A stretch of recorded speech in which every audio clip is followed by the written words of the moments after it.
How's it going, guys? It's K Cars, and today I'm going to be doing a review on this brand new Jeep Wrangler JL. So this actually is a 2018. It's not brand new, but it is the first year of the JLs. This video is kind of going to be like a general review of the car and kind of comparing it to the previous generation JK. So let's go ahead and hop in and get started. Walking up to the Jeep, you do see that it is a sport, so it's kind of like the base model, not the Rubicon or anything special, but it's still really nice. So first thing that I noticed is that the handles are different than from the JK. There's no button that you actually press. It's literally just a handle that you pull to open, just like that. And then another thing about the door is with the JK, if you opened up the door and you're kind of on a slight incline like it is right here, the door would just straight up fall and like wouldn't stop until it got to the very end of the straps that hold it in. As you can see, the JL also has these straps. You remove these if you want to remove the doors. Like I said, the JK didn't have these like different stopping points of the door, so that's new for the JL. Like I said, it would just fall completely open until that strap held it. So right here, when you open up the door, it doesn't fall. Here, I'll just let it go right here. It actually closes back, so it doesn't fall at all. So right here is one stopping point. Then right there, that's open all the way. So there's only two stopping points. And like I said, it closes if you just let it go like that, which is pretty cool. It doesn't close all the way if you just let it go like that, but there we go. That's probably the longest explanation I've ever done of how to open a door. But anyways, let's go ahead and hop in. Hopping in, you do have cloth seats on this one. Like I said, it is the base model, nothing special with this one, but it is still a Wrangler, which is really nice. So now that we are actually in the Jeep, let's go ahead and talk about the inside. So the number one thing I noticed is that this thing looks really modern. Comparing it to the JK looked kind of old, and even with the base model, some of them didn't even come with air conditioning. Now this is a base model, and you have air conditioning, heated seats, heated steering wheel, and all these fancy options that weren't even options on the highest trim level JK. Kind of feel like Jeep made the JL kind of to bring more customers into the whole Jeep world, I guess, because this JL really is designed more like an all-around car, not really a Jeep.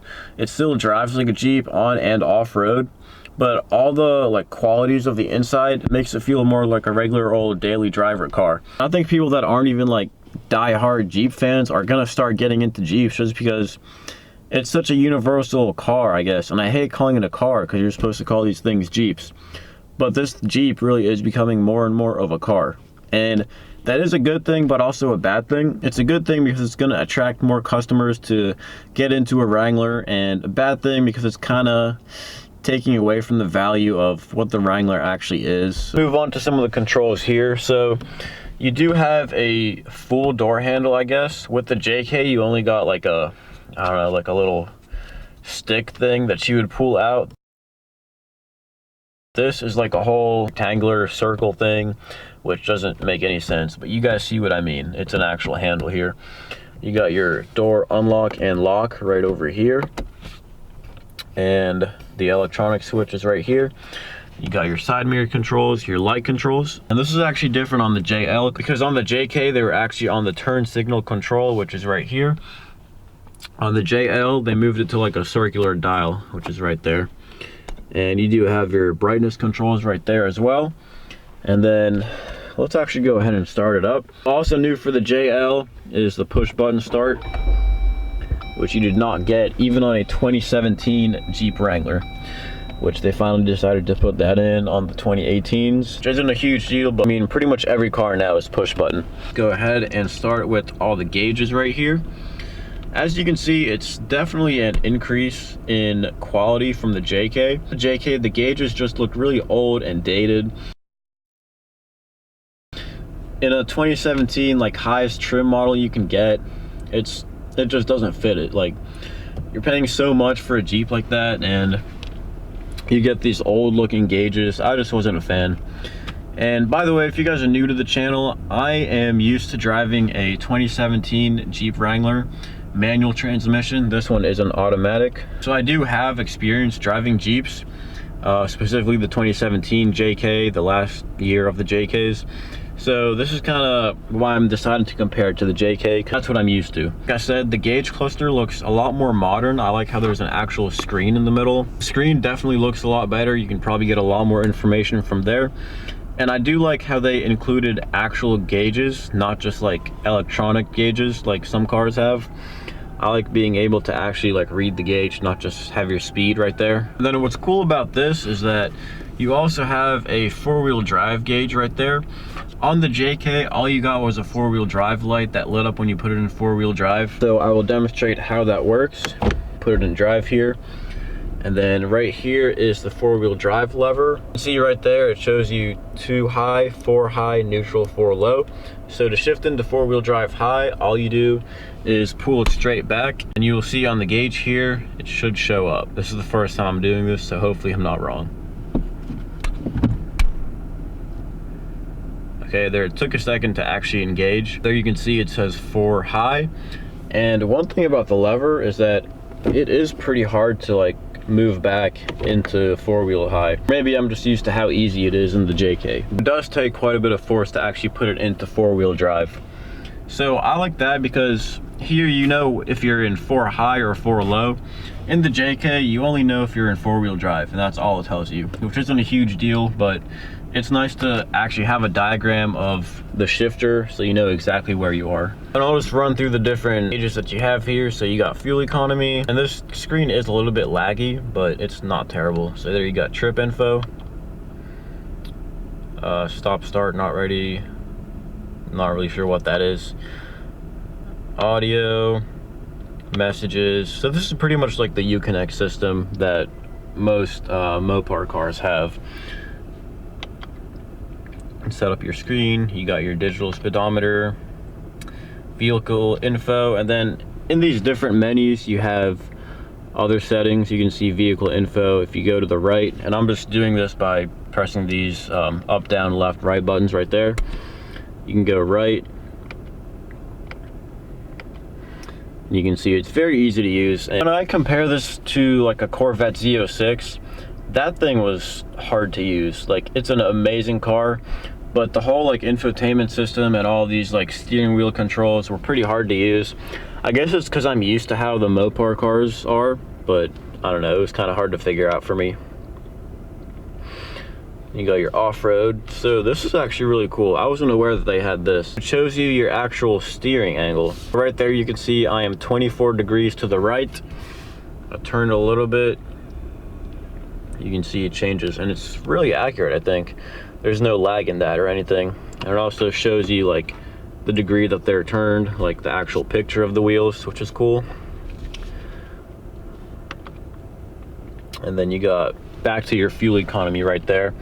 So average city driving, 14.5. I mean, it's not really made to get good MPG, so can't complain about that right there. Then you got your fuel gauge, also digital, which is pretty cool. And then you got your speedometer right there, which you can also have a digital speedometer in the middle if you like that. On the right control thing right here, you got your wiper settings and all the different controls for your mist, speed, all that stuff. There's nothing fancy about the mirror here. Just like that, that's all there is to it. But for the steering wheel, if you want to move it up or down, there's this little thing right here. Just pull that down and you can move it up, down, and even out or in, which is good for controls. And for the seat controls, it's actually manual as well. So this goes down, pushes the seat down. You want to push it up just like that. And then for the back, you actually have to pull this little handle and it'll adjust the back of the seat for you. So I mean, that's pretty self-explanatory, nothing crazy right there. Okay, so let's go ahead and talk about this new infotainment system for the JLs. Now for the JKs, I'm pretty sure the most you could get was like a tiny little screen that showed you like what song's playing or whatever. Even in like the top of the line Rubicon Hard Rock, all you get is like a tiny screen that shows you the time with those old looking green numbers. Now, if you guys know what I'm talking about, then you know, but if you don't know, here's a picture of that. And that's from a 2017 Jeep Wrangler Rubicon Hard Rock, highest trim you can get. Now, in order to get the little bigger screen, I guess, you would have to get a different option, I guess. I'm not sure what it's called, but it's probably expensive, and you probably don't really need it that much. This is actually on a base model Sport. So it includes this big screen right here, well, big compared to the JKs. So you got your radio, media, and it's not laggy at all. And what I like is that it actually kind of like highlights where you touch. I don't know, it only does that for actual buttons, I guess. So a little bit of lag there, but you can see it's really self-explanatory, really easy to use. Something that I mentioned in my previous video is that there's nowhere to actually sync the two temperatures, like from driver and passenger. I didn't look at the actual screen during that video. I was only looking at the buttons, but over here there is a sync button. So I like syncing it up, so that way I'll have two different temperatures. So go to apps. There you have your controls for heated seats, heated steering wheel, backup camera, audio, compass, climate, controls, all that, your settings. You got your controls for the heated seats and all that stuff. Phone, you can pair your phone with Bluetooth on there. You got your settings. And yeah, really easy to use, really easy system to get used to, in my opinion. And then right here is your volume control, obviously clockwise for louder and counterclockwise for quieter.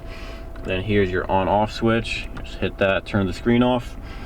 And I'm not sure how to actually keep the screen on without actually playing music, because right now it's playing music. I just have the volume on 0, but I like being able to keep the screen on so I know what time it is and like the temperature and stuff like that. But I don't know how to make it to keep the screen on without having the music playing, because like I said, I just have the volume at 0, and that's how you keep the screen on.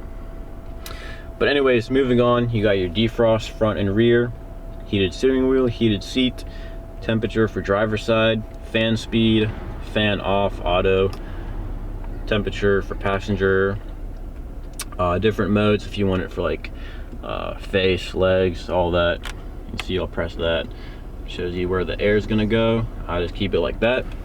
Then you got your heated seat for passenger, AC, and just different controls here. Also mute, and here's actually where you turn off the auto start stop. I usually keep it off because I don't like when it starts and stops on its own. I just think it's kind of weird to have the car just randomly stop whenever you come to a stop, I guess. So I keep that off. You got your traction control, hazards, parking sensors, and downhill descent controls. Never use that, and I'm not really sure how to use it. And you got your screen off, turn that on. You can touch that to turn the screen back on. And then of course, it's not a Jeep Wrangler if you don't have your window controls in the center instead of on the doors. So of course they kept that. You got your 12-volt cigarette lighter thing, whatever you want to call that. Media, USB, aux, and I don't know what that is. And yeah, here's your shifter, which I really like. I'm a fan of this. You can see it has a picture of the Willys Jeep right there. Then 4-wheel drive shifter, and you actually do get a manual mode as well. Push it to the left, you just move it up to downshift and down to upshift. There we go. Parking brake, emergency brake, hand brake, whatever you want to call that. Cup holders, really nice and rugged. You do have some storage space down here. There's actually 2 sections of it. So right there, you can see the 2 different handles. One up there, that releases that part. Then the other one is below, it releases the other section. Quite a bit of storage space in there. And of course, the roof is removable. It is pretty simple. I believe it's the same as the JK, except it is a little bit different actually. So I believe you just pull these things down, turn these, same thing on the passenger side. And then on the JK, there used to be like screws that you had to unscrew, like right here, and one on the other side as well. I guess they got rid of those so you wouldn't have to use any tools maybe. So you would also have to turn these, and then I think it just comes right off just like that. It's pretty simple actually. And the whole back section also comes off as well, which is really cool. And for that you do need to use tools, which I believe the Jeep comes with. Now like I said, this is a base model, so definitely does look like there's some things missing. Definitely like the rock slider right there. You can see there's holes for it to go. It's just, it definitely looks like something's missing from there. So I mean, that's what you get if you pay for a sport model. Definitely the Rubicon looks a lot better. You also get the stock 245 75 R17s. So it's just the stock sport, that's what you get. So moving on to the back right here, let's go ahead and hop in. Okay. So I mean, it kind of does feel like there's more room than in the JK. Back here you still do get your window control, some cup holders right there, so it's really not any different than the JK. I mean, there's really nothing to talk about back here.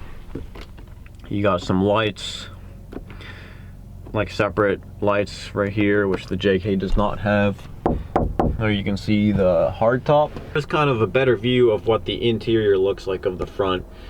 So you can definitely tell it's a lot more modern, but you can also still tell that it is still a Jeep. Go ahead and get out of here. It is a tight squeeze when you're getting out, but once you're already inside, it's not that bad. Let's go ahead and show you guys what the trunk looks like. Same kind of handle up here, except it's vertical. The trunk is pretty much the same as the JK. See, I got my camera backpack, and what's cool about this is that this little section actually matches the paint of the Jeep. So if you're going topless, it still looks like the same green color, I guess, which is pretty cool. And then, let's see, you do have little holes right here to put all your like screws from the roof right there so you don't lose them. And then of course your jack would be under there as well. You also have a 12-volt outlet right there, and yeah, not really much else here. I mean, it is the Jeep, there's not much to it. It's not really many new things except for the stuff that I showed you guys in the front. So another thing that I wanted to mention is that the brakes on the JL work a whole lot better than the brakes on the JK. So the brakes on the JK kind of feel really spongy. You have to press the pedal really hard. On the JL, they actually work. Like, they work like they're supposed to, like actual brakes, and you can actually stop very quickly if you have to. With the JK, I'd be afraid that, you know, I wouldn't be able to stop in time with those spongy brakes, but the brakes are definitely a huge upgrade. Throttle response is also better than the JK, which, I mean, pretty much everything about this JL is an improvement from the JK. So the throttle response, that's probably one reason why it feels a lot faster than the JK, even with the same amount of horsepower. But yeah, it definitely is an improvement as well. So for example, with the JK, if you just blip the throttle really quick, literally nothing will happen. So if I do that in the JL, I don't know if you guys will be able to hear it, but I'll do it right now. You hear it actually revved up a little bit like an actual car. If I did that in the JK, nothing would happen at all. That's how bad the throttle response is on the JK. So guys, overall, I am a pretty big fan of the new JL. This is my first time actually driving and experiencing a JL. Like I said, I am used to driving a 2017 JK Rubicon Hard Rock manual transmission. Honestly guys, this thing feels a whole lot faster than the JK I'm used to driving. It has the same amount of horsepower, 285. I don't know, maybe it just feels faster because you don't have to spend so much time shifting and letting off the gas for like 2 seconds. It's not that long, I'm exaggerating, but it really is a long time. The throws are super long on Jeeps, so I feel like the JL feels faster only because it's an automatic. Also, the way this thing soaks up bumps is actually surprisingly better than the JK. Now, it still does drive like a Jeep, like a tank, I guess you would call it. It is pretty bumpy, it does still drive like a Jeep, but it does soak up the bumps a little bit better than the JK. So that is something to look forward to if you are thinking of getting a Jeep Wrangler JL. Even on the stock base model Jeep Wrangler JL, it is amazing. Like, it's a huge upgrade from the JK. I think a lot more people are gonna get into Jeeps only because of this thing. Like, I know it's not really a practical daily driver. It's made for off-roading, but they definitely have, like I said, modernized the Jeep Wrangler to make it more, I don't know, compatible, I guess you would say, to regular old people that don't go off-roading. They just want to get into a Jeep and daily drive it, which is fine. But if you get a Jeep, at least use it for what it's made for sometimes. Take it off-roading and actually experience what this thing is made to do. If you guys have anything to add to this video, make sure to drop it down in the comments, and If you haven't checked out my previous video that I made with this Jeep, you should go check that video out. Yeah, if you guys have any video suggestions for videos you would like to see in the future, make sure to like, comment, and subscribe. And as always, thanks for watching.